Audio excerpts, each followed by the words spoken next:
Hello my dear friends, स्वागत है आपका अपने यूट्यूब चैनल डीएनए मैथमेटिक्स पर। हम लोग आज विज्ञान का next chapter 6th chapter 10th class का स्टार्ट करने जा रहे हैं, जिसका नाम है रासायनिक अभिक्रियाएं एवं उत्प्रेरक। रासायनिक अभिक्रियाओं के बारे में प्रीवियस जो क्लासेज है उनके अंदर आपने थोड़ा बहुत सुन रखा होगा कि रासायनिक अभिक्रियाएं होती क्या है। हम अपने दैनिक जीवन में कई सारी अभिक्रियाएं देखते हैं, जैसे सुबह उठने के बाद हम लोग छाछ तो सबने पी होगी। छाछ बनती है दही से, और दही किससे बनता है एक्चुअल में? दूध से। अब आप लोगों ने देखा होगा कि दही एक निश्चित प्रोसीजर से जमता है। दूध के अंदर थोड़ा सा हम छाछ डाल देंगे, एक छोटी सी क्वांटिटी छाछ की बूंद डालेंगे, और रात भर या दिन भर मिनिमम 7 to 6 आवर्स उसको पड़ा रखेंगे तो वो दही में कन्वर्ट हो जाएगा। लेकिन हम डायरेक्ट छाछ डाल के उसको गर्म कर दें तो वो फट जाता है और पनीर बन जाता है। तो माय डियर फ्रेंड्स, ये सब जो क्रियाएं हम लोगों को अपने चारों तरफ देखने को मिलती है, ये एक्चुअल में रासायनिक क्रियाएं होती है। कौन सी क्रियाएं होती है माय डियर फ्रेंड्स? रासायनिक क्रिया, जिसके अंदर एक पदार्थ से दूसरा पदार्थ बन जाता है, कई बार दूसरे से तीसरा और तीसरे से चौथा भी बन जाता है। जैसे दूध से दही बन गया और दही से छाछ बन गई, ठीक है। छाछ से फिर क्या बना दिया हम लोगों ने? रायता बना दिया। रायता बनाने के बाद हम लोग उसको पी लिए, और पीने के बाद काया तृप्त हो गई, ठीक है जी। एकदम खुशनुमा मिजाज है, खुशनुमा मेरे स्टूडेंट्स हैं और खुशनुमा मेरे सभी दोस्त हैं। तो आइए इसी खुशनुमा मौसम के अंदर स्टार्ट करते हैं हम हमारा नेक्स्ट चैप्टर, जिसका नाम है रासायनिक अभिक्रियाएं एवं उत्प्रेरक। ये कुछ पॉइंट्स लिखे हैं, एक बार इसको संक्षिप्त में हम लोग देख लेंगे कि एक्चुअल में इनके अंदर हम लोग पढ़ने क्या क्या वाले हैं। थोड़ा शॉर्ट में ब्रीफ के अंदर समरी मिल जाए तो पढ़ने में क्या है, आसानी होती है। तो पहला पॉइंट देखेंगे हम लोग, भौतिक एवं रासायनिक परिवर्तन। भौतिक परिवर्तन में तो क्या होता है, स्टेट चेंज होती है, और स्टेट चेंज होने पर वो वापस उसी अवस्था में भी आ सकता है। भौतिक परिवर्तन उसको बोलते हैं। रासायनिक परिवर्तन, जो रसायनों के मिलने से जो परिवर्तन होता है। एक बार मिल गए रसायन तो कई रसायन ऐसे होते हैं जो मिलने के बाद जो उन्होंने प्रोडक्ट बनाया, उस प्रोडक्ट से उनका जो जनक है उसको प्राप्त करना असंभव रहता है। तो यह रासायनिक परिवर्तन हो गया। दूसरा आ गया रासायनिक समीकरण, जो आप लोग लिखते हो हमेशा, शुरू से लिखते आ रहे हो। मान लो किसी चीज में कुछ मिला दिया, सी में कार्बन में O2 मिला दी, कार्बन में ऑक्सीजन गैस मिला दी, तो ये क्या बन जाता है? CO2, carbon dioxide. और इसी को हम लोग क्या बोलते हैं? रासायनिक समीकरण। दूसरा है रासायनिक अभिक्रिया। रासायनिक अभिक्रियाएं अलग अलग टाइप की होती है। जैसे हमारे सिलेबस के अंदर 5 टाइप की रासायनिक अभिक्रियाएं दे रखी है। एक है संयुग्मन, एडिशन। दूसरा है विस्थापन, रिप्लेसमेंट। तीसरा है अपघटनीय रिएक्शन या अपघटनीय अभिक्रिया, जिसको डिसोसिएशन रिएक्शन बोला जाता है। चौथा है हमारा मंद एवं तीव्र। कोई अभिक्रिया ऐसी होती है जो बहुत स्लो होती है, और कई ऐसी होती है जो बहुत फास्ट होती है, विद इन फ्यू सेकेंड के अंदर वो अभिक्रिया कंप्लीट हो जाती है। लेकिन मंद भी होती है, जैसे दूध से दही का बनना एक मंद अभिक्रिया है, 6 से 7 घंटे तक लग रहे हैं उसके अंदर, ठीक है जी। एक होती है उत्कर्मणीय, दूसरा अनुत्कर्मणीय। उत्कर्मणीय तो वो होती है जिससे उसके जनक को वापस रिटेन प्राप्त कर लिया जाए। जैसे ये कुछ सॉल्यूशन है, इससे हमने नया प्रोडक्ट बनाया, अगर इस प्रोडक्ट से वापस ये सॉल्यूशन प्राप्त कर सकते हैं तो उसको तो बोलते हैं उत्कर्मणीय, और इस प्रोडक्ट से अपन वापस सॉल्यूशन प्राप्त नहीं कर सकते तो उसको बोलते हैं अनुत्कर्मणीय, ठीक है जी। इजी। नेक्स्ट टॉपिक आएगा हमारा ऑक्सीकरण और अपचयन, ऑक्सीडेशन और रिडक्शन।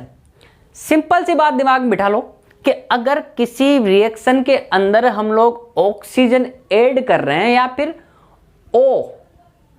ओ ऐड कर रहे हैं तो उसको तो बोलेंगे ऑक्सीडेशन। और अगर किसी रिएक्शन में से, किसी रिजेंट्स में से हम लोग नेक्स्ट स्टेप के अंदर उसके अंदर से O हटा रहे हैं, ऑक्सीजन हटा रहे हैं या कम कर रहे हैं, तो उसको क्या बोलेंगे? रिडक्शन या फिर अपचयन, ठीक है जी। यहां तक क्लियर है। नेक्स्ट है उदासीनीकरण। हम लोगों ने प्रीवियस चैप्टर के अंदर, पहले वाले चैप्टर के अंदर देखा था कि जब अम्ल को और क्षार को मिला रहे थे तो दोनों मिलके क्या हो जाते थे? उदासीन होकर लवण और जल बना लेते थे। तो वही फंडा यहां पे लगाना है।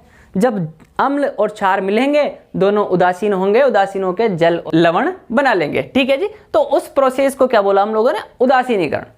नेक्स्ट उत्प्रेरक। ये उत्प्रेरक आप लोगों ने पहले पता नहीं सुना होगा, न्यू सुना होगा, लेकिन शॉर्ट के अंदर बताएं तो मान लो कोई रिएक्शन इजी वे में हो रही है साहब 6 घंटों में। कितने घंटों में? 6 घंटों में ये यहां से लेके यहां तक पहुंच रही है, लेकिन मैंने इसके अंदर कुछ ऐसा सामान मिला दिया, कुछ ऐसा रिजेंट डाल दिया, कुछ ऐसा सब्सटेंस इसके अंदर ऐड कर दिया इस रिएक्शन के अंदर कि ये 6 घंटे की बजाय अपने 1 घंटे में ही हो जाती है, या फिर मान लो 2 घंटे में। कहने का मतलब यूं है कि टाइम रिड्यूस हो गया। इस रिएक्शन को होने में जितना टाइम लगता था उतना टाइम नहीं लग रहा, ये थोड़ी फास्ट हो गई रिएक्शन। तो ये जो भी हम लोगों ने सब्सटेंट एडिशनली मिलाया, इस सब्सटेंस को क्या बोलते हैं? उत्प्रेरक। क्या बोलते हैं जी? उत्प्रेरक या फिर कैटेलिस्ट। कैटेलिस्ट।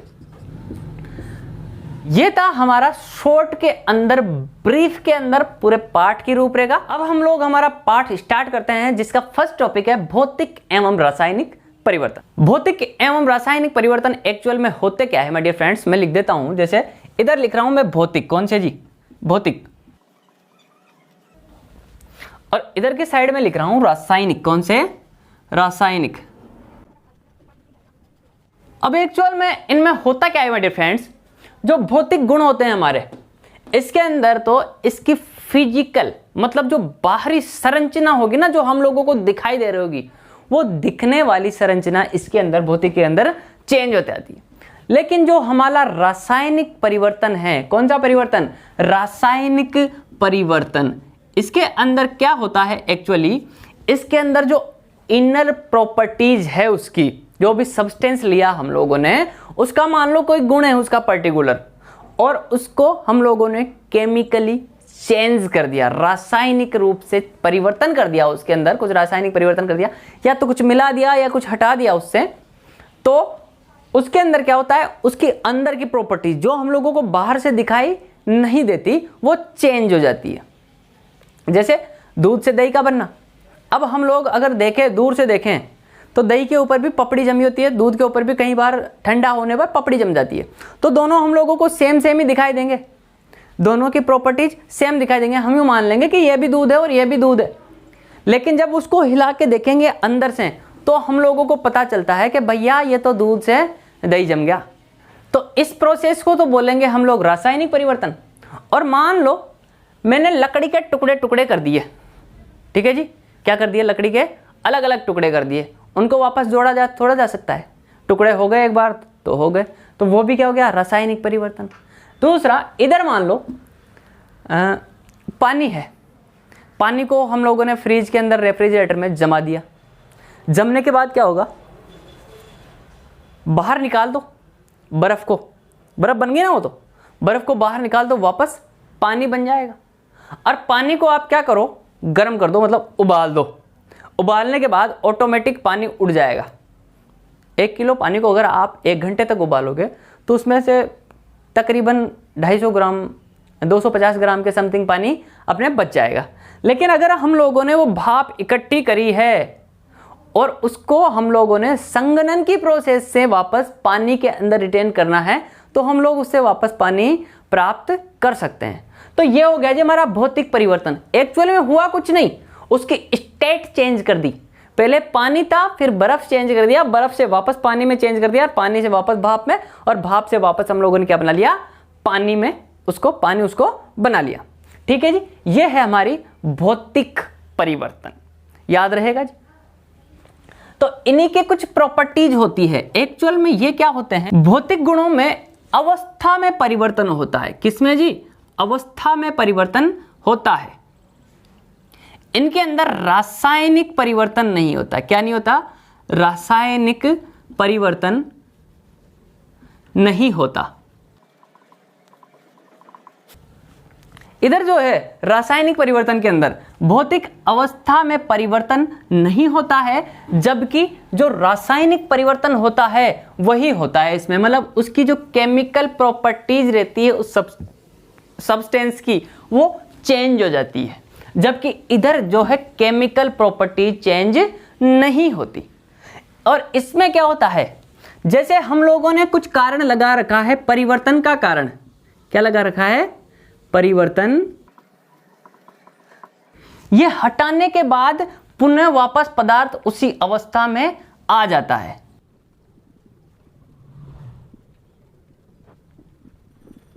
जबकि एक्चुअल में इसमें क्या होता है, जरूरी नहीं है कि परिवर्तन का कारण हटाने पर वो पदार्थ अपनी मूल अवस्था में आए या नहीं आए, ये जरूरी नहीं है। इसमें हो भी सकता है और नहीं भी हो सकता कि जो भी कारण लगा है, जैसे दूध के अंदर हम लोगों ने थोड़ी छाछ मिला दी तो वो दही बन गया, तो जरूरी नहीं है कि उसको वापस छाछ थोड़े बनता है, सॉरी वो जो दही जम जाता है वापस दूध थोड़े बनता है, नहीं बनता ना। तो परिवर्तन का कारण रहने पर वो पदार्थ अपनी मूल अवस्था में नहीं आया। लेकिन कई बार क्या होता है, परिवर्तन का कारण हटाने पर, कई बार मतलब इन रेयर केसेस, कुछ एक केसों में ऐसा होता है कि परिवर्तन का कारण जैसे ही हटाया वो पदार्थ वापस कभी कभार, इन रेयर केसेस लाइक मान लो 100 में से एक केस में ऐसा होता है कि ये अपनी मूल अवस्था में वापस आ जाता है।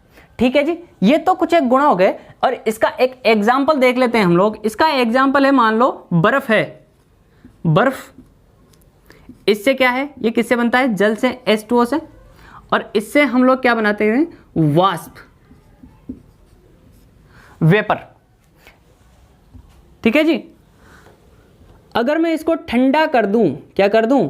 ठंडा कर दूं तो ये बर्फ बन जाएगा। और अगर बर्फ को वापस मैं थोड़ा सा नॉर्मल टेम्परेचर में छोड़ दूं या फिर गर्म कर दूं, क्या कर दूं? इसको गर्म कर दूं तो ये वापस पानी बन जाएगा। अब क्या होता है, जो पानी है हमारा H2O है, अगर मैं इसको और भी ज्यादा गर्म कर दूं तो गर्म करने पर तो ये वाष्प बन जाएगा। क्या बन जाएगा? वाष्प बन जाएगा। और अगर मैं वाष्प का संघनन कर दूं, क्या कर दूं? संघनन, इसको थोड़ा सा जमा दूं, मतलब भाप को एक किस में पतीले में इकट्ठा करके उसको संघनित कर दिया जाए, क्या कर दिया जाए? संघनित कर दिया जाए, तो वापस पानी में चेंज हो जाती है। तो ये क्या है, देखो जी, इससे परिवर्तन चल रहा है कि ये एक रिवर्सिबल प्रोसेस है। क्या है? रिवर्सिबल, उत्क्रमणीय प्रक्रिया। मतलब इससे ये प्राप्त करते हैं तो इससे वापस ये भी प्राप्त किया जा सकता है। ठीक है जी, बर्फ से पानी बना सकते हैं तो पानी से बर्फ भी बना सकते हैं। तो ये क्या हो गई? एक उत्क्रमणीय परिवर्तन। कौन सा परिवर्तन? उत्क्रमणीय। इधर का ये था। अब इधर भी देख लेते हैं एग्जाम्पल रासायनिक परिवर्तन में।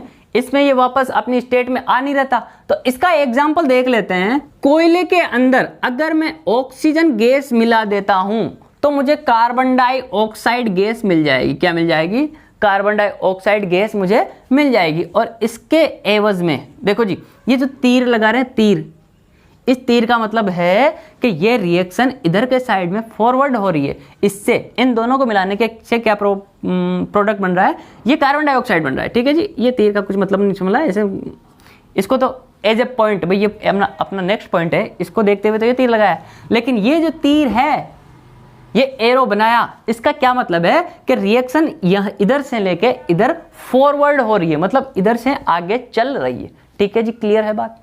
तो कोयले और ऑक्सीजन को मिलाया तो CO2 कार्बन डाइऑक्साइड गैस बन गई। अब कार्बन डाइऑक्साइड गैस से हम लोग वापस ऑक्सीजन या फिर कोयला तो प्राप्त नहीं कर सकते ना, इसलिए ये क्या हो गई? एक अनुत्क्रमणीय प्रोसेस हो गई। कौन सी प्रोसेस? अनुत्क्रमणीय, जिससे वापस अपना जनक प्राप्त नहीं किया जा सकता। बात समझ में आई? कौन सी प्रोसेस हो गई? अनुत्क्रमणीय। ठीक है जी, यहां तक क्लियर है। दूसरा, इसमें भौतिक गुण कौन कौन से होते हैं? भौतिक गुण, भौतिक गुण लाइक एज अवस्था, क्या? अवस्था, रंग, और एक उसमें जो खुशबू आती है, और गंध में परिवर्तन होता है। किस किस में? अवस्था में, रंग में और गंध में परिवर्तन होता है। और इसके अंदर क्या होता है? जो केमिकल संगठन रहते हैं उनके अंदर चेंज होता है। जैसे इधर कार्बन था, ऑक्सीजन था, और ये नया प्रोडक्ट क्या बना लिया? इधर CO2 बना लिया। तो किसमें परिवर्तन हो? इसमें रासायनिक संगठन में परिवर्तन होता है। किसमें? रासायनिक संगठन। ठीक है जी, नेक्स्ट देखते हैं हमारा इसी के अंदर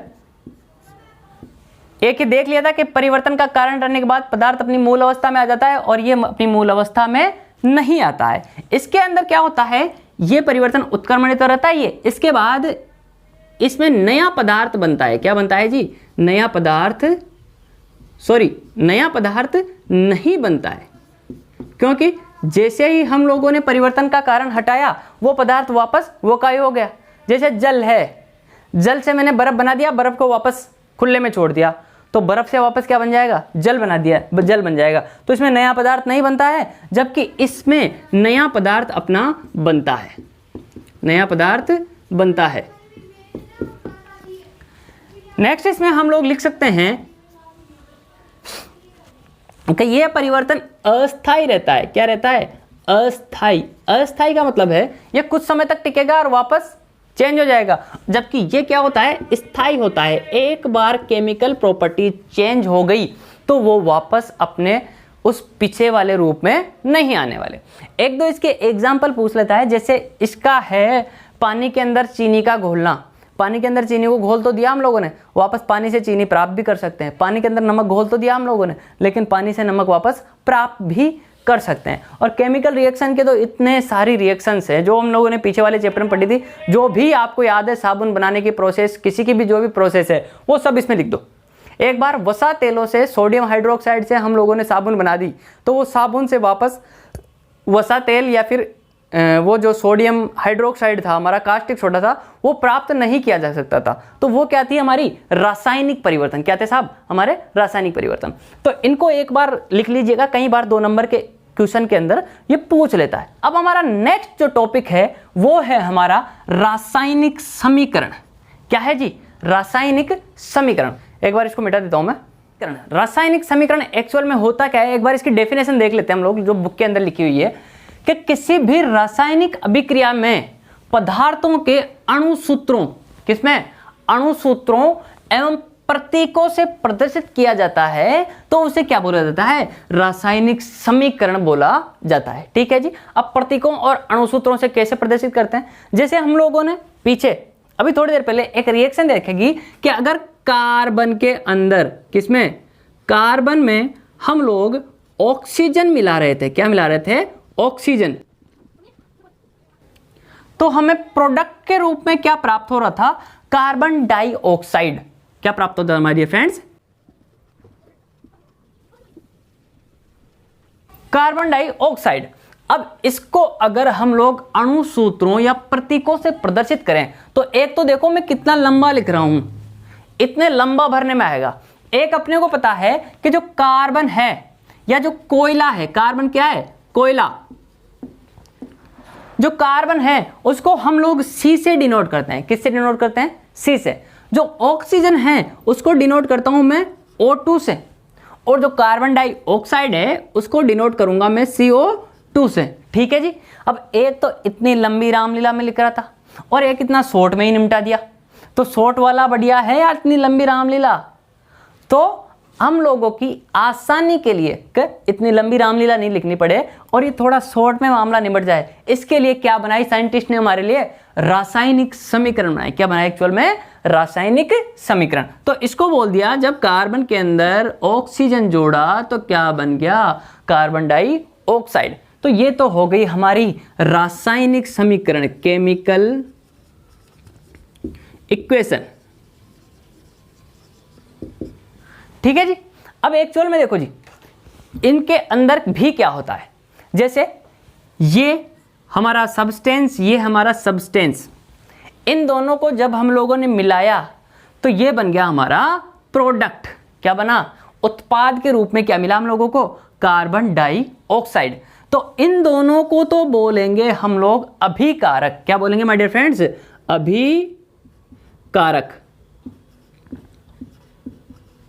या फिर रीजेंट। क्या बोलेंगे माय डियर फ्रेंड्स? रीजेंट।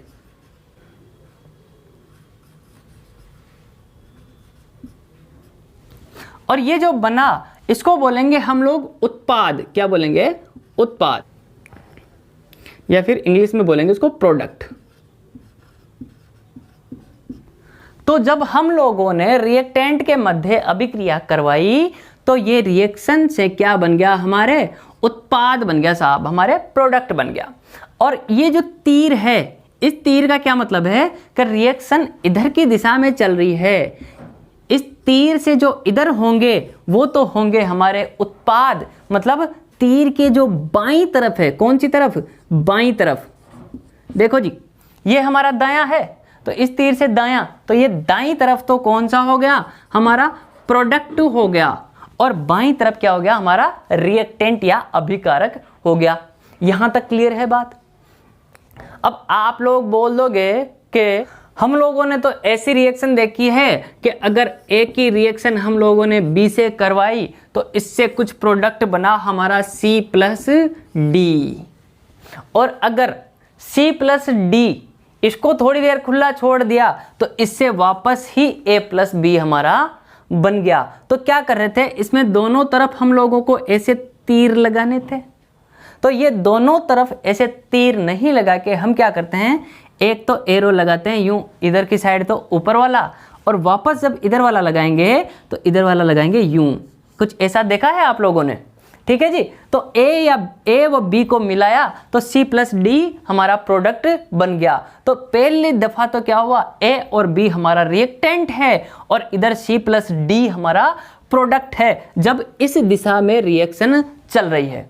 अब थोड़ी देर इसको पड़ा रखेंगे और पड़ा रहने के बाद क्या है, ऑटोमेटिक ये C+D से वापस A+B में चेंज हो जाएगा। तो रिएक्शन किस दिशा में फॉरवर्ड हो गई, इस दिशा में, और इस दिशा में फॉरवर्ड होने के कारण अब नया जो हम लोग लिखेंगे उसके अंदर ये तो हमारा अभिकारक हो गया और ये हमारा प्रोडक्ट हो गया जी। तो ये है उत्क्रमणीय, इसको बोलते हैं हम लोग उत्क्रमणीय। क्या बोलते हैं, उत्क्रमणीय, कि दोनों दिशाओं में रिएक्शन चल सकती है। जैसे ये तो ले लो आप बर्फ, क्या ले लो, बर्फ, बर्फ प्लस इसमें अगर ऊष्मा दे दी जाए, क्या दे दी जाए, ऊष्मा इसको दे दी जाए, तो इससे क्या बन जाएगा, पानी बन जाएगा। क्या बन जाएगा, पानी बन जाएगा।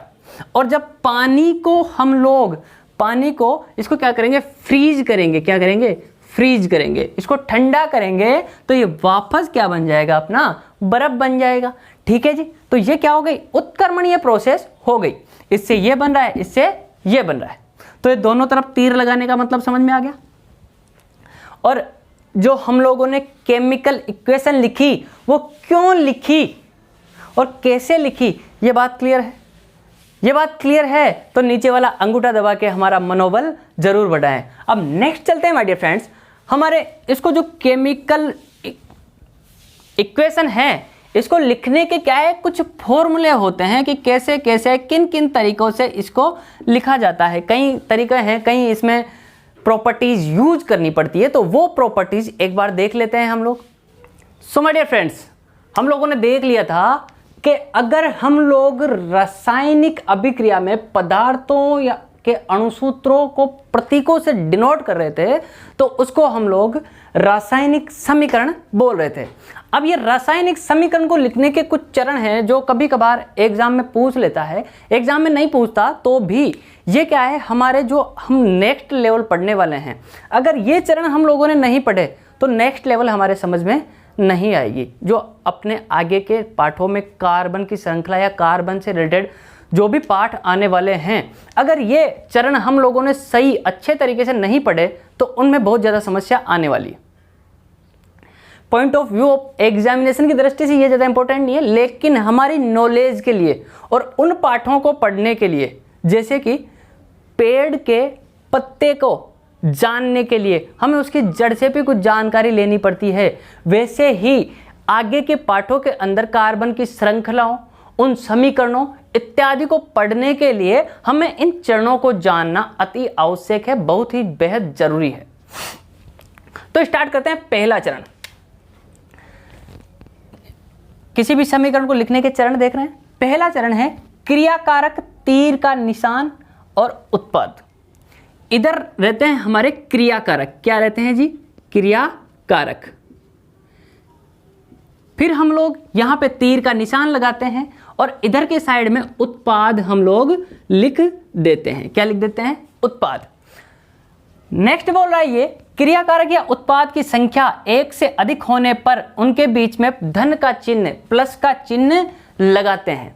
जैसे कि मान लो हम लोग कार्बन की रिएक्शन हम लोगों ने किससे करवाई थी, ऑक्सीजन से, तो ये बीच में यहाँ पे क्रियाकारक हमारे कितने हो गए, 2 हो गए। क्रियाकारक 2 हो गए तो बीच में किसका साइन लगाया अपन ने, प्लस का साइन। गुणा का, भाग का या फिर बाकी का साइन नहीं लगाते, किसका साइन लगाते हैं, जोड़ का साइन लगाते हैं। इसके बाद ये क्रिया होकर क्या बन जाएगा, CO2 यानी कार्बन डाइऑक्साइड। ठीक है जी, बात क्लियर है। जब हम लोगों ने कार्बन यानी कोयले की रिएक्शन ऑक्सीजन से करवाई तो CO2 बना, ये था हमारा क्रियाकारक, ये था हमारा उत्पाद। तो इनके बीच में ये तीर का निशान लगाया, ये था हमारा पहला पॉइंट। ठीक है जी। थर्ड है हमारा, द्रव्यमान का निर्माण एवं क्षय नहीं होने के कारण अभिकारकों और उत्पाद के परमाणुओं की संख्या समान होगी। अब देखो जी, यहां पे देखो एक कार्बन है, यहां भी क्या है, एक कार्बन है। यहां पे देखो O2 मतलब ऑक्सीजन के 2 परमाणु है यहां पर, और यहां पर भी O2 लिखा हुआ है, मतलब ऑक्सीजन के कितने परमाणु है, 2 परमाणु। तो ये जो तीर लगाते हैं हम लोग, इस तीर के इधर के साइड में परमाणुओं की संख्या किसी विशिष्ट तत्व के परमाणुओं की संख्या इधर की तरफ और किसी उसी विशिष्ट तत्व के परमाणुओं की संख्या इधर की तरफ सेम होगी। मान लो कार्बन इधर की साइड में कार्बन के परमाणु है 5, कार्बन के 5 अणु हैं इधर की साइड में, तो इधर भी कार्बन के 5 ही अणु होने चाहिए। इधर मैंने ऑक्सीजन के अगर 6 अणु लिखे हुए हैं, कुल टोटल ओवरऑल 6 हो रहे हैं, तो इधर भी ऑक्सीजन के 6 ही अणु होने चाहिए। अगर इधर मैंने हाइड्रोजन के 9 अणु लिखे हैं, तो इधर भी अपने को हाइड्रोजन के ओवरऑल 9 अणु मिलने चाहिए, चाहे इधर कुछ भी लिखा हो। जैसे हम लोग कई रिएक्शनों में, जो पीछे वाली रिएक्शन थी हमारी, उसके अंदर RCOONA वाली रिएक्शन पढ़ी थी, हम लोगों ने पढ़ी थी। तो इसको बनाने के अंदर क्या निकल रहा था, हमारा ग्लिसरॉल निकल रहा था। तो उसके अंदर हम लोग आगे 3 लगाए थे, इसमें यहाँ पे 3 लगा रहे थे हम लोग। तो वो 3 क्यों लगा रहे थे, क्योंकि हम लोगों के ये इक्वेशन बिना 3 लगाए बैलेंस नहीं हो रही थी। इसलिए इसमें क्या किया, हम लोग इन अणुओं की संख्या को, परमाणुओं की संख्या को बराबर करने के लिए, बैलेंस करने के लिए ये 3 यूज कर रहे थे। ठीक है जी। दोनों और अणुओं की संख्या को बढ़ा घटाकर समीकरण को संतुलित किया जाता है, और इसको बोला जाता है, हिंदी में बोला जाता है अनुमान विधि, और इंग्लिश में बोला जाता है हिट एंड ट्रायल मेथड। अब वो कैसे कर रहे थे, हम लोगों ने पीछे रिएक्शन देखी थी कि अगर हम लोग किसी भी अम्ल, कौन से वसा अम्ल, उच्च वसा अम्लों की रिएक्शन NaOH से करवा रहे थे, हमारा सोप बन रहा था। तो एक बार वो रिएक्शन में 2 बार लिख रहा हूं, CH2COOR, नीचे लिखा था हमने CHCOOR, नेक्स्ट लिखा था CH2COOR। जब इसकी रिएक्शन हम NaOH से करवा रहे थे, तो इधर के साइड में बन रहा था हमारे RCOONA प्लस जो ग्लिसरॉल बन रहा था हमारा, वो था, ग्लिसरॉल का फॉर्मूला था CH2OH, CHOH और CH2OH। अब आपको याद हो तो जो पहले हम लोगों ने पढ़ा था उसके अंदर यूं लिखा था कुछ, इस N के आगे क्या लगा रखा था हमने, 3 लगाया था, और इस R के आगे भी हम लोगों ने क्या लगाया हुआ था, यहां पर भी 3 लगाया हुआ था। वो क्यों लगाया, इसका रीजन सुनो। क्योंकि दोनों और अणुओं की संख्या को बढ़ा घटाकर समीकरण को संतुलित किया जाता है। मान लो अगर यहां पर ये 3 नहीं लिखते और यहां पर भी ये 3 नहीं लिखते, तो क्या होता है एक्चुअल में, देखो जी R कितना है यहां पर, R 1, लेकिन यहां पर देखो इधर एक साइड में R 1, 2 और 3 R है एक साइड में, तो और एक साइड में 1 ही R है, तो नाइंसाफी हो गई है। तो एक साइड में तो 1 R है, एक साइड में 3 R है, तो नाइंसाफी हो गई। तो क्या करेंगे हम लोग, इधर भी 3 R बनाने के लिए यहां पर 3 लगा देंगे। क्या लगा देंगे जी, 3 लगा दिए। अब देखो हमारी रिएक्शन कहीं से हुई थी, ये R उठ के यहां पे चला गया था, RCOO तो ये बन गया, और Na एक ही बच गया। अब यहां पे Na तो 1 और COR कितने हो गए, 3 हो गए। तो कितने N चाहिए अपने को, 3 N है होंगे, इधर 3 Na और इधर भी देखो 3 ही तो R, 3 C और 3 बारी OO और 3 बारी Na, ये 3 सबके साथ डिफरेंट डिफरेंट लगा हुआ है, तो यहां पर 3 Na है, तो इधर भी 3 Na होगा। और ये जो OH है, देखो माय डियर फ्रेंड्स, ये OH, ये OH, ये OH, इधर भी 3 OH है, इधर भी 3 OH हो गए। इस तरीके से कुछ नंबर लगा के हम लोग इक्वेशन को क्या करते हैं, बैलेंस करते हैं। इसको अनुमान विधि बोलते हैं। क्या बोलते हैं? अनुमान विधि, हिट एंड ट्रायल मेथड। इसको अपने दिमाग से ही सोचना पड़ता है, इसका कोई भी फॉर्मूला पर्टिकुलर नहीं बना हुआ कि कैसे आप लोग इसको कर सकते हो। ठीक है जी। नेक्स्ट है माय डियर फ्रेंड्स, रासायनिक समीकरण को संतुलित करने के लिए जो ये हम लोगों ने बराबर बराबर किए थे, इसको बोलते हैं संतुलित करना। किस विधि द्वारा किया था? अनुमान विधि या हिट एंड ट्रायल मेथड। तो माय डियर फ्रेंड्स, रासायनिक समीकरण को संतुलित करने के लिए सर्वप्रथम ऑक्सीजन व हाइड्रोजन को छोड़कर बाकी अणुओं को संतुलित करते हैं। क्योंकि आप लोग ने एक चीज नोट की होगी या कर लोगे, ऑक्सीजन और हाइड्रोजन जो है ये सबसे ज्यादा यूज होता है रिएक्शंस के अंदर। और अगर ऑक्सीजन यूज ना करें तो ऑक्सीजन तो फिर भी कम यूज होता है, लेकिन जो हाइड्रोजन है वो हाइड्रोजन सब ऑलमोस्ट अपने मान लो 100% रिएक्शन हम लोग पढ़ने वाले हैं। 100% 100 रिएक्शंस हम लोग पढ़ने वाले हैं। 100 में से मिनिमम मान के चलो 80 to 90 इक्वेशन के अंदर या रिएक्शंस के अंदर हम लोगों के हाइड्रोजन यूज होगा। तो सबसे पहले क्या करना है, हम लोगों को हाइड्रोजन और ऑक्सीजन को छोड़ के जितने भी अणु परमाणु है पहले उनको बैलेंस करेंगे।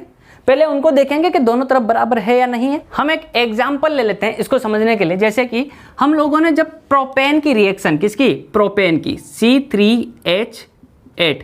अब इनको कैसे प्रोपेन, मेथेन, एथेन बोलते हैं वो भी हम लोग आगे नेक्स्ट वाले चैप्टर में देख लेंगे। जब प्रोपेन की रिएक्शन ऑक्सीजन से करवाई जाती है तो हमारे प्रोडक्ट के रूप में एक तो बनता है कार्बन डाइऑक्साइड और दूसरा प्रोडक्ट बनता है हमारे H2O। तो इधर जो है अभिकारक भी 2 है तो बीच में धन का चिन्ह लगा दिया, उत्पाद भी हमारे 2 है तो बीच में किसका चिन्ह लगा दिया हमने? धन का चिन्ह, प्लस का चिन्ह लगा दिया। ठीक है जी, यहां तक क्लियर है। अब देखो, अगर आप लोग मेरे जैसे ही एक चीज नोटिस कर रहे हो तो बाकी तो इसमें कार्बन कि कौन कौन से परमाणु है? एक तो कार्बन है, इधर भी कार्बन ही है, हाइड्रोजन है, इधर भी हाइड्रोजन है, ऑक्सीजन है और इधर भी ऑक्सीजन है। ठीक है जी, कार्बन, हाइड्रोजन और ऑक्सीजन 3 अलग अलग एटम है इसमें। तो हम लोग सबसे पहले क्या करेंगे, हाइड्रोजन और ऑक्सीजन को तो रहने देंगे कि भैया आपको तो सबसे लास्ट में करेंगे बैलेंस। पहले किसको कर लेंगे? कार्बन की जो भी संख्या है उनको पहले बैलेंस करेंगे। देखो यहां पर कार्बन के कितने अणु है? 3। कितने हैं जी? 3। और यहां पर अगर हम लोग मैं संख्या देखता हूं तो देख पा रहा हूं कि केवल एक ही कार्बन है। कितना कार्बन है?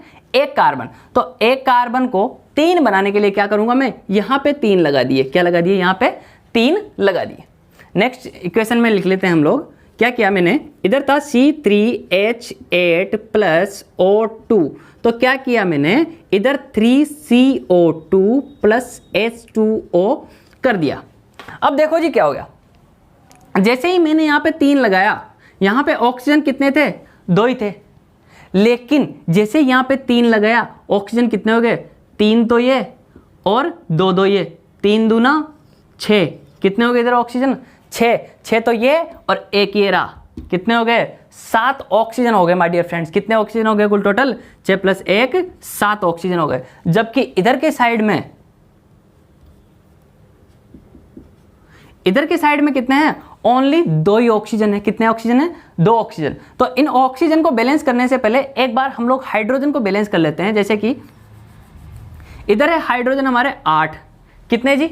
8। जबकि इधर कितने हैं? ओनली 2 हाइड्रोजन है। तो पहले हाइड्रोजन को बैलेंस करने के लिए इधर 8 है, इधर 2 है, तो यहां पे किससे गुणा कर दूंगा मैं? 4 से। 2 को 8 बनाने के लिए किससे मल्टीप्लाई करते हैं हम लोग? 4 से मल्टीप्लाई करते हैं। किससे मल्टीप्लाई करते हैं जी? 4 से मल्टीप्लाई करेंगे तो ये हो जाएगा C3H8 प्लस O2, ये एरो लगा दिया, 3CO2 प्लस 4, 4 से गुणा किया H2O। ठीक है जी, क्योंकि ऑक्सीजन की संख्या हमारे 7 हो रही थी तो पहले हम लोगों ने हाइड्रोजन को बैलेंस कर दिया। वो एक ही बात, हिट एंड ट्रायल। जैसा अनुमान को तो हम लोग कुछ भी सोच सकते हैं, जैसा मैं चाहूंगा वैसे सोचूंगा, और क्या है। अब 4 लगा दिए तो देखो, इधर कार्बन 3, इधर कार्बन 3, इधर हाइड्रोजन 8, इधर भी 4 दूना 8।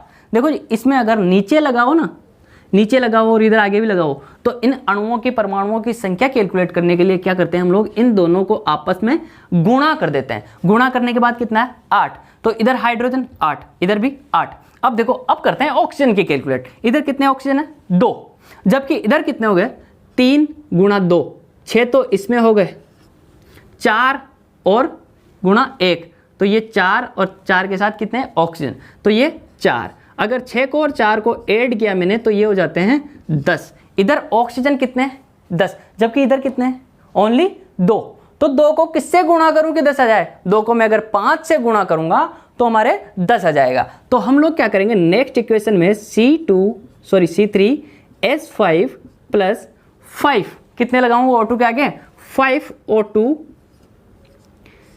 और ये अपनी रिएक्शन इधर की साइड में फॉरवर्ड हो रही है, तो ये बन गया अपना 3CO2 प्लस 4H2O। ये हो गई हमारी कंप्लीट बैलेंस्ड इक्वेशन। ठीक है जी, ये हो गई हमारी कंप्लीट बैलेंस इक्वेशन। अब अगर आप लोग इसमें देखोगे तो इसमें सारे इधर जो परमाणु है उन परमाणुओं की संख्या इधर वाले परमाणुओं की संख्या से एकदम मैच करती है। जैसे कि इधर कार्बन कितने हैं जी 3, इधर भी कार्बन कितने हो गए जी 3, इधर हाइड्रोजन कितने हो गए जी,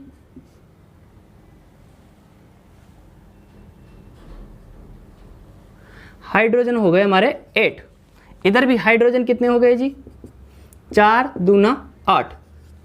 इधर देखो ऑक्सीजन कितने हैं 5 दूना 10, ऑक्सीजन हो गए 10। इधर भी ऑक्सीजन देखो 4 तो इधर और 6 ये, 4 और 6 10 हो गए, तो इधर भी ऑक्सीजन कितने हो गए 10। एकदम सेम सेम हो गई संख्या, और इसी को हम लोग बैलेंस करना कहते हैं, और ये हम लोग हिट एंड ट्रायल विधि, अनुमान विधि से करते हैं। यहां तक क्लियर है। नेक्स्ट माय डियर फ्रेंड्स, भौतिक अवस्था को प्रदर्शित करने के लिए, अलग अलग अवस्था को प्रदर्शित करने के लिए हम लोग अलग अलग अल्फाबेट यूज में लेते हैं। जैसे कोई भी ठोस अवस्था है, कौन सी अवस्था, सॉलिड स्टेट है, कौन सी जी सॉलिड, मतलब कोई ठोस अवस्था में, जैसे कि मान लो बर्फ का टुकड़ा है और बर्फ हमेशा सॉलिड में रहती है, किस में रहती है सॉलिड में, तो बर्फ जैसे ही बर्फ आएगी, बर्फ के आगे क्या लगा देंगे कोष्टक में एस लगा देंगे, क्या लगा देंगे जी एस लगा देंगे कि ये सॉलिड है। जैसे ही द्रव आएगा, द्रव के लिए हम लोग लिक्विड लगाते हैं, जैसे H2O है, H2O कई रिएक्शन में, जैसे बर्फ को भी हम लोग H2O बोलते हैं, लेकिन H2O कई रिएक्शंस में सॉलिड में रहता है, सॉलिड फॉर्म में रहता है, और कई रिएक्शन में लिक्विड फॉर्म में रहता है। किस फॉर्म में रहता है ये लिक्विड फॉर्म, मतलब ये तरल अवस्था के अंदर है। क्या है ये तरल अवस्था के अंदर है। जैसे गैस ले लो आप, O2 है हमारी, क्या O2 या फिर CO2 जो भी है, इनको हम लोग, ये होती है तरल अवस्था में, सॉरी गैसीय अवस्था में होती है। कौन सी अवस्था में, गैसीय अवस्था में। तो इसके कोष्टक में क्या लगा देंगे हम लोग जी लगा देंगे, क्या लगा देंगे जी जी लगा देंगे। अब नेक्स्ट है, थोड़ा सा ये कंफ्यूज करने वाला है, जलीय विलयन। क्या है जी जलीय विलयन। तो माय डियर फ्रेंड्स, जब नमक को जल में घोला था अपन ने, या फिर शक्कर को जल में घोल रहे थे, ठीक है जी, तो वो नमक का अशुद्ध जल है ना, जिसको नमक को घोल दिया पानी के अंदर, तो उसके कोष्टक में जो नमक घुला हुआ पानी है, उसके कोष्टक में हम यूज करेंगे AQ। किसका यूज करेंगे AQ, मतलब एक्वस। किसका यूज करेंगे my dear friends, aqueous. AQ मतलब एक्वस। किसी भी पदार्थ के जलीय विलयन के लिए हम लोग AQ का यूज करते हैं। आइए इस समीकरण से देख लेते हैं हम लोग, CaO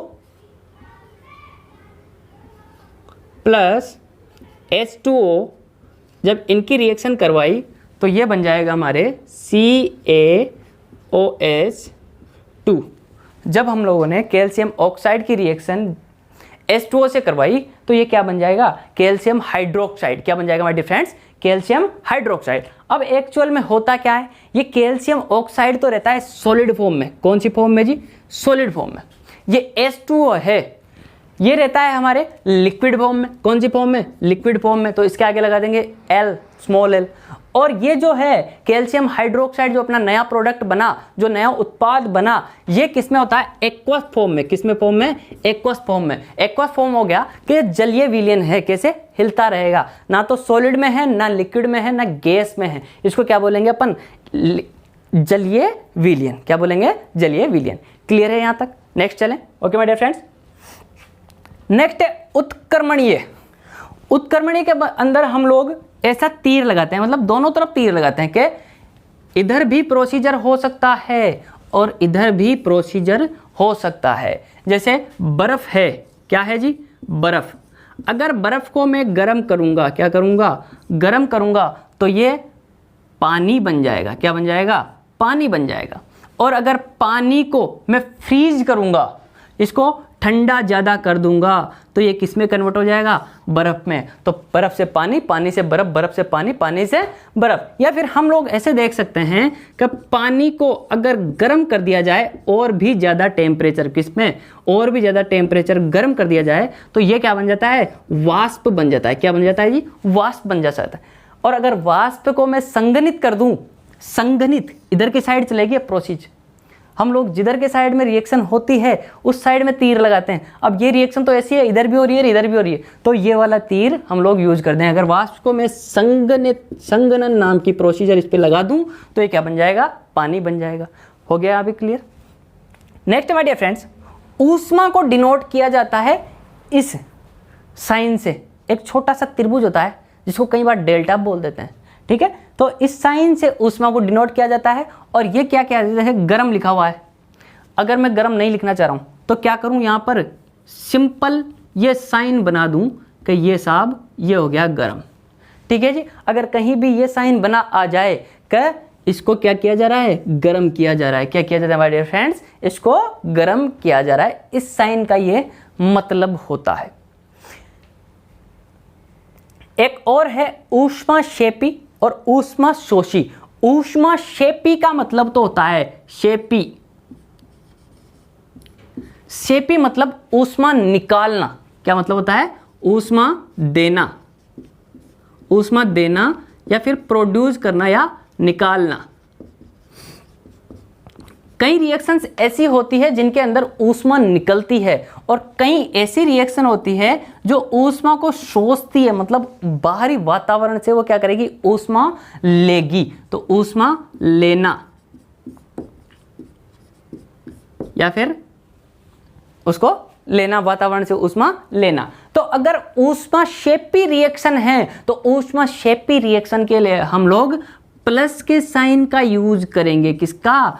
उस प्रोडक्ट के पीछे प्लस के साइन का यूज करेंगे। और अगर ऊष्मा शोषी है, क्या है? ऊष्मा शोषी है, तो हम लोग माइनस के साइन का यूज करेंगे। इसको हम लोग इस प्रकार देख सकते हैं इस इक्वेशन के थ्रू। जब हम लोग नाइट्रोजन की रिएक्शन हाइड्रोजन से करवाते हैं तो ये हमारा अमोनिया बन जाता है। क्या बन जाता है माय डियर फ्रेंड्स? अमोनिया। तो इसके अंदर क्या होता है? ऊष्मा निकलती है। क्या होता है? ऊष्मा बाहर निकलती है। और इसलिए यहां पर प्लस का चिन्ह लगा देते हैं। और कितनी ऊष्मा निकलती है ये भी देख लेते हैं कैजुअली, ज़्यादा पूछा नहीं जाता, लेकिन यहाँ पे प्लस इसलिए लगाएंगे कि यहाँ से ऊष्मा प्रोड्यूस हो रही है। और अगर हम लोग इसी नाइट्रोजन की रिएक्शन हम लोग ऑक्सीजन से करवा दें तो हमारे बनेगा NO2। क्या बनेगा जी? NO2। और इसके अंदर, इस रिएक्शन के अंदर ये बाहरी वातावरण से ऊष्मा लेता है, इसलिए इसके कोष्टक में हम लोग माइनस भी लगा देते हैं। अब देखो एक चीज भूल रहे हैं अपन, यहाँ पे तो नाइट्रोजन के 2 अणु है और यहाँ पे एक ही है, तो इसको क्या नहीं किया? बैलेंस नहीं किया। तो देखो बैलेंस कर लेते हैं इसको। हाइड्रोजन और ऑक्सीजन को छोड़ के जो दूसरा होता है पहले उसको बैलेंस किया जाता है। तो यहाँ पे N के कितने हैं? 2। यहाँ पे कितना है? 1। तो पहले N को करेंगे और यहाँ पे मैं 2 यूज कर दूंगा, ठीक है जी। जैसे यहाँ पे 2 यूज किया, हाइड्रोजन के कितने हो गए? 3 दूना 6, और इधर कितने हैं? ओनली 2। तो इधर 6 बनाने के लिए क्या करेंगे? यहाँ पर भी 3 यूज कर देंगे। अब नीचे वाली रिएक्शन में देखो, हाइड्रोजन और ऑक्सीजन को छोड़ के बाकी को पहले करना है। तो यहाँ पे नाइट्रोजन के कितने हैं? 2। इधर नाइट्रोजन कितना? 1। तो पहले तो इधर नाइट्रोजन के 2 करने के लिए यहाँ पे मैं 2 का यूज कर दूंगा। और जैसे ही यहाँ पे 2 का यूज किया, यहाँ पे ऑक्सीजन के 2 और यहाँ भी 2, 2 2 2, तो 2 दुआ 4, 4 है, तो यहाँ क्या करेंगे, यहाँ भी 4 बनाने के लिए आगे 2 यूज कर देंगे। ठीक है माय डियर फ्रेंड्स, ये हमारी इक्वेशन क्या हो गई, बैलेंस्ड हो गई, संतुलित हो गई। इसमें ऊष्मा निकल रही है और ये ऊष्मा ले रहा है। इसमें कितनी निकल रही है वो देख लेते हैं एक बार। इसमें तो लेता है 10.5 किलो कैलोरी पर मोल, 10.5 किलो कैलोरी पर मोल। तो ये ऊष्मा की यूनिट क्या हो गई, किलो कैलोरी पर मोल। क्या होगी my dear friends, kilo calorie पर मोल। ये राजस्थान पुलिस और स्टेट गवर्नमेंट के जितने भी एग्जाम होते हैं उनके लिए कई बार ये यूनिट पूछ लेता है। नेक्स्ट है, इसके अंदर जो ऊष्मा निकली उसके अंदर कितनी निकली, 21.5 किलो कैलोरी पर मोल। ठीक है जी, इतनी ऊष्मा इसमें से निकल जाती है। तो ये हो गया हमारा ऊष्मा शोषी और ऊष्मा क्षेपी। तीसरा है, ताप एवं दाब तीर के निशान के ऊपर डिनोट किए जाते हैं। कई बार आप लोगों ने रिएक्शंस देखी होगी कि हम लोग पीछे वाले चैप्टर में अगर धावन सोडा को, किसको, धावन सोडा जो था हमारे, धावन सोडा को 373 डिग्री केल्विन से अधिक ताप पर गर्म कर रहे थे, तो ये क्या बना रहा था, सोडा एस। क्या बना रहा था my dear friends, soda ash. तो हमारे जो टेम्परेचर होता है इसको कहाँ लिखा जाता है, इस तीर से ऊपर, और जो दाब होता है उस दाब को भी इस तीर के ऊपर या फिर नीचे हम लोग डिनोट कर देते हैं। जैसे कि इसकी एक और रिएक्शन देख लेते हैं। जैसे नाइट्रोजन की रिएक्शन जब हम लोग हाइड्रोजन से करवाते हैं, किससे करवाते हैं, हाइड्रोजन से, तो इसके लिए हम लोगों को ताप और दाब 373 केल्विन तो हम लोगों को ताप चाहिए और 200 एटमॉस्फेयर हम लोगों को इसके लिए दाब चाहिए, तब जाके हमारी अमोनिया प्रोड्यूस होगी। ये बैलेंस नहीं है तो फिर पहले बैलेंस करेंगे। यहाँ पे 2 यूज कर दिया और 3 दूनी 6, तो यहाँ पर भी 3 यूज हम लोग कर देंगे, हो गई जी बैलेंस। तो इसको 773 केल्विन पर गर्म करेंगे 200 एटमॉस्फेयर के प्रेशर पे, तब जाके ये अमोनिया का निर्माण होगा। ठीक है जी, तो ये ताप और दाब भी क्लियर। लास्ट पॉइंट है हमारा, उत्प्रेरक तीर के ऊपर लिखे जाते हैं। उत्प्रेरक क्या होते हैं, हम लोगों ने पार्ट स्टार्ट करने से थोड़ा पहले देख लिया था कि जो रिएक्शन की गति बढ़ा दे, जो रिएक्शन मान लो 6 घंटे में हो रही है, उसके अंदर उत्प्रेरक डाल दिया तो वो 5 घंटे में हो जाएगी या फिर 2 घंटे में भी हो सकती है, तो उनको बोला जाता है उत्प्रेरक। तो कोई भी रिएक्शन बढ़ाने के लिए जो इसमें उत्प्रेरक डाला जाता है वो उत्प्रेरक भी इस तीर के ऊपर ही लिखेंगे। किस तीर के ऊपर, जैसे तीर बनाते हैं ना हम लोग, मान लो रिएक्शन फॉरवर्ड डायरेक्शन में हो रही है तो यहाँ पे एक तीर बनाते हैं हम लोग, तो इस तीर के ऊपर ही हम लोग जो भी उत्प्रेरक यूज में लेंगे उसको लिख देंगे। ठीक है माय डियर फ्रेंड्स, यहाँ तक क्लियर है। आगे वाला जो भी है हम लोग नेक्स्ट पार्ट में देखेंगे। वीडियो पसंद आई हो तो लाइक एंड सब्सक्राइब जरूर करें। Thank you.